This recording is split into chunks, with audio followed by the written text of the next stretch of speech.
Praise the lord. ప్రభునందు ప్రియ సహోదరి సహోదరులకు ప్రభువైన యేసుక్రీస్తు నామమున మీ అందరికీ వందనాలు చెల్లిస్తూ ఉన్నాను.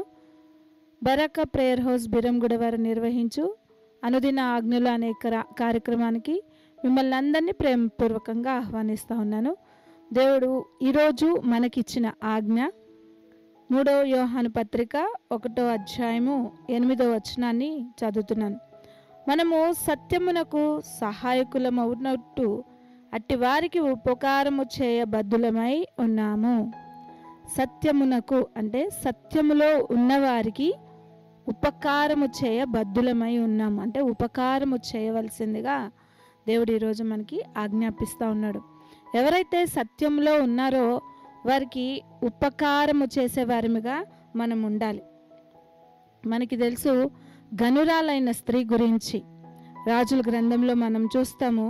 దైవజనుడైన ఎలీషా ఆ షూనేము పట్టణానికి వస్తున్నప్పుడు ఈమె గమనించింది ఆయనని. ఆయన ఒక దైవజనుడని తెలుసుకుంది.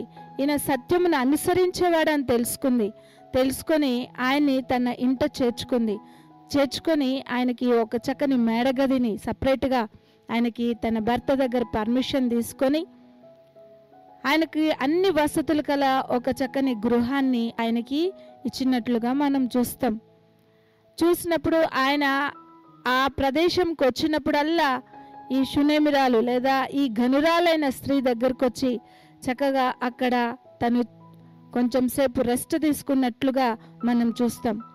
చక్కని ఆతిథ్యం ఇచ్చిన స్త్రీగా మనకి కనబడుతుంది ఈ గనురాలైన స్త్రీ.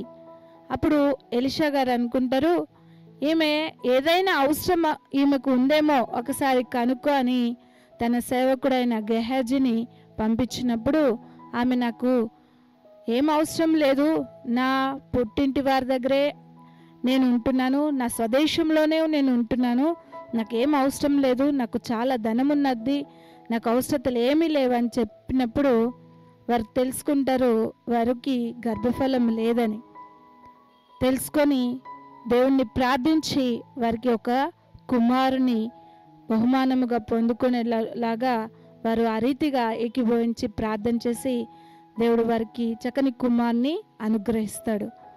ఎందుకు దేవుడు వారిని కనికరించాడు లేకపోతే వారిపైన దృష్టి ఉంచాడు అంటే సత్యంలో ఉన్నవారికి ఉపచారము చేయడానికి ఈ స్త్రీ ఎంతగానో ఇష్టపడింది.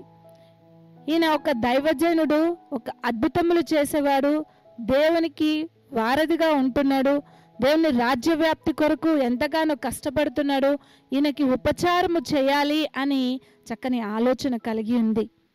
కాబట్టి దేవుడు వారికి ఎన్ని రోజులుగా మరి వాళ్ళు గర్భఫలము లేకుండా గొడ్రాలుగా ఉంటుందో మనకు తెలియదు, కానీ దేవుడు అది గుర్తెరిగి ఎలీషా ద్వారా ప్రార్థన ద్వారా వారికి ఒక చక్కని కుమారుని బహుమానంగా పొందుకునే కృపను దేవుడు అనుగ్రహిస్తాడు. అంత మాత్రమే కాదు, ఒక జబ్బు వచ్చి చనిపోయినప్పటికీ కూడా ప్రార్థన ద్వారా తిరిగి ఆ కుమారుని పొందుకుంటుంది ఈ గనురాలైన స్త్రీ. కాబట్టి ఉపచారము చేయడానికి సిద్ధమైన మనసు కలిగి మనం ఉండాలి. వీరికి ఇది చేస్తే రేపటికి నాకు ఉంటుందో లేదో అన్న ఆలోచన కలిగి ఉంటే మనం ఎటువంటి మేలు పొందుకోము.